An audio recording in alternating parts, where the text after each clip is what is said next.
Të nxjerr jeta meq dhe mirë se ardhët në videon time të radhës kur do t'ju tregoj disa libra të fundit që unë i kam lexuar.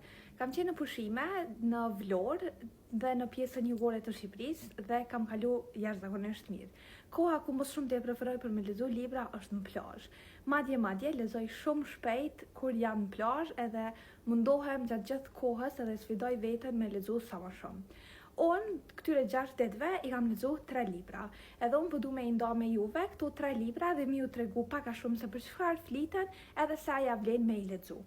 Unë i kam shiju librat edhe shumë vështirë me e thonë për një libër specifik që nuk e kisha sugjeru me lexu, sepse çdo libër mëson diçka edhe të jep një këshill në varësisht për perspektivës që te e merr, por si të që tjetë unë po tregoj nga ana ime vlerësimet e këtyre librave. Po filloj nga më pak e pëlqyera, por jo më pak e rëndësishmja, e cila është Writers and Lovers Pray Lily King, ose më ndryshe ky libri këto.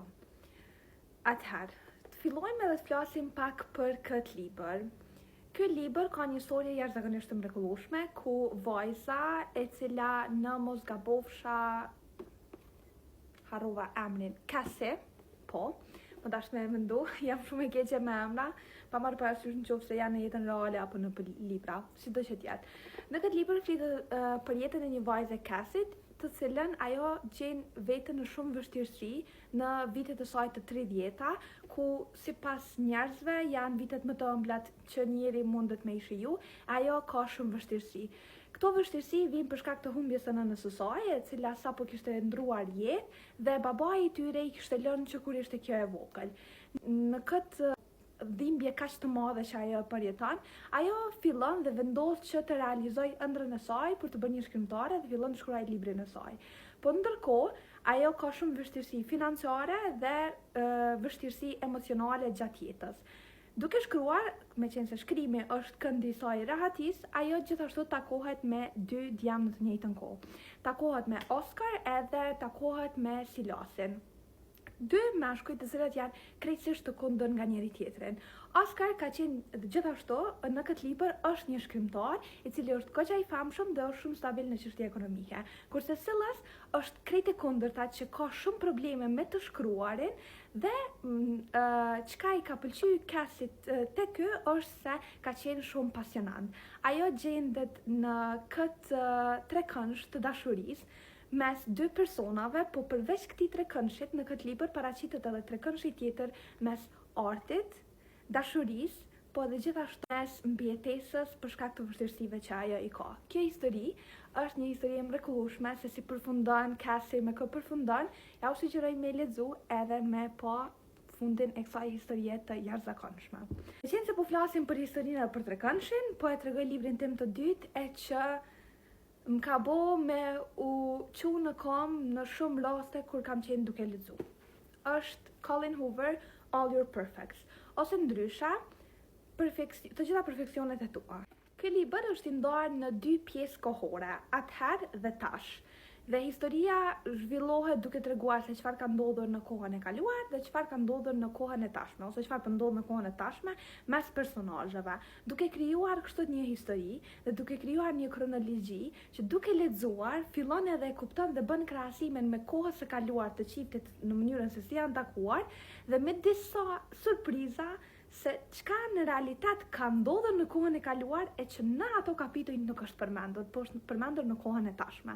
Pra është një gjë shumë interesante dhe është një strukturë mjaft e mrekullueshme që Colleen Hoover zakonisht e përdor këtë sistem, gjithmonë bën plot twist në libra, pra krijon një farlloj ideje ose një ndryshim të situatës që ty ndoshta nuk ta merr mendja se çka ka ndodhur, edhe gjithmonë i ka këtu ndarjet e kapitujve ose në çështje kohore ose në çështje me personalitetet ose me personazhet që janë në libër. E ky libër, All Your Perfects, tregon për një qeft të jashtëzakonshëm për mënyrën interesante se si janë njohur. Një qeft, një vajzë shkon për me surprizu të fejuarin e vet në apartament shumë herët, po ndërkohë aty tek hyrja e derës e takon një djalë i cili ishte duke pritur të dashurin e tij për të dalë nga apartamenti, sepse i fejuari i kësaj vajzës ishte duke tratuar me të dashurin e këtij djalit. Ndërkohë, këta takohen, pas një kohe të gjatë, shkon një histori shumë interesante, përfundojnë të dashuruar, sepse i lidh ndjenja e tradhtisë nga partnerët dhe krijojnë disa situata shumë interesante. Por, me kalimin e kohës, djali në fjalë vendos të bëjë një gabim që mund të ndryshojë lidhjen.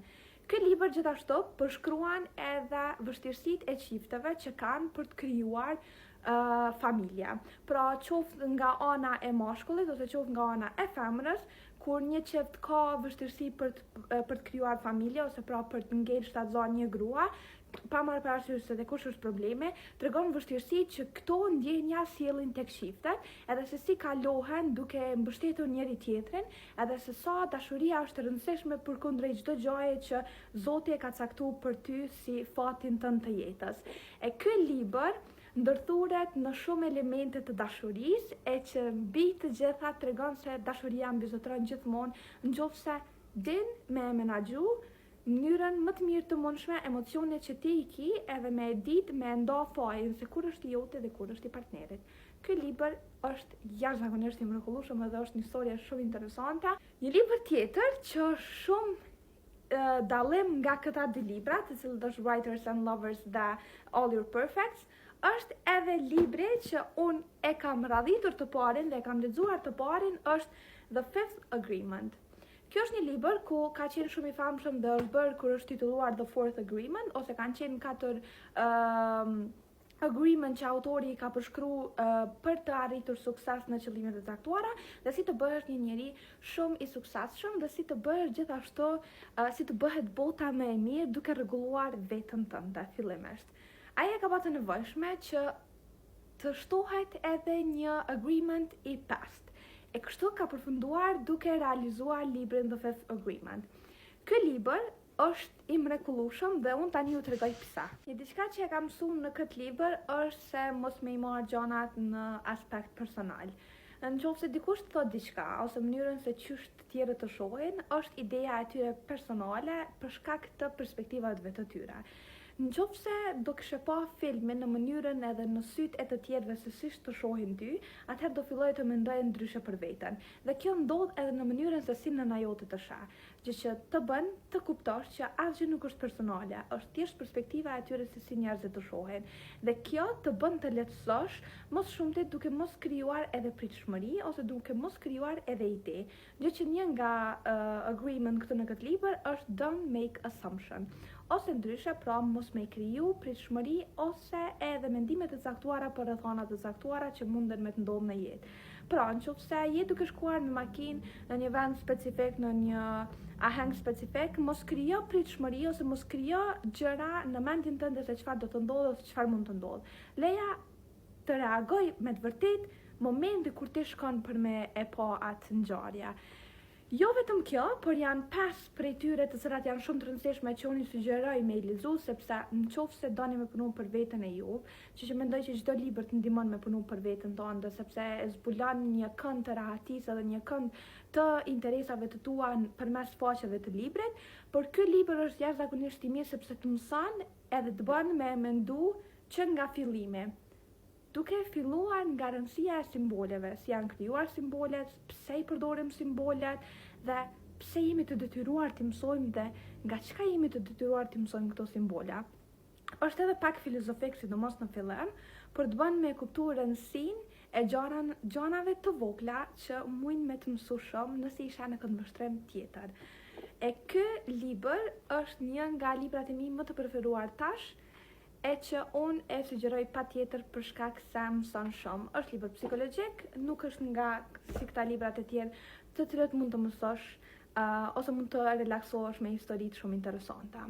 Një diçka shumë interesante që du me ndonë me juve, që më ka ndodhur gjatë plazhit, është kur e kam mbaruar këtë libër. Kur e kam mbaruar këtë libër, nuk kam pas libër tjetër në plazh me vete, edhe thjesht jam zhgënjur dhe kam thonë te kisha pas edhe një libër me e fillu. Në atë moment e ka ardhur një djalë që shet libra në plazh, edhe unë me zemër dhe me shpirt e kam thirr. Në këtë kohë kam qenë në Green Coast tu bë pushimet, edhe kam përfundu në këtë libër. Diçka që më ka bërë shumë krenar me veten është që nga 35 libra që ai ka pas, 4 prej tyre kanë qenë që unë nuk i kam lexuar, kurse të tjerë kanë qenë që i kam lexuar. E kam përfundu me Krenari dhe Paragjykim. E këtë libër, kur të lexoj, do t'ju bëj një review për këtë libër tjetër. Unë ju përshëndes, ju përqafoj dhe shpresoj që video imet ju ketë pëlqyer. Bye!